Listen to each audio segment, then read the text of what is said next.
Welcome to our channel.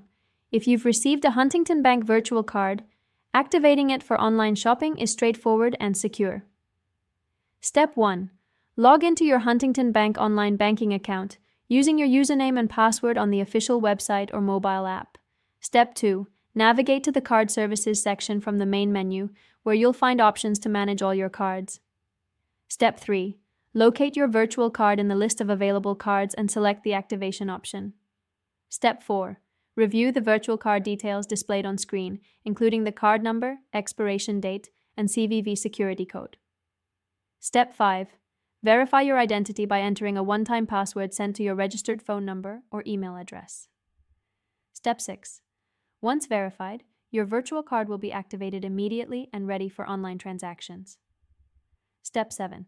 Save the virtual card information securely in your password manager or a secure location for easy access during online purchases. Step 8. Test the card by making a small online purchase to confirm it's working properly. Remember that virtual cards offer enhanced security for online shopping, as they keep your physical card details protected. Don't forget to like this video and subscribe to our channel.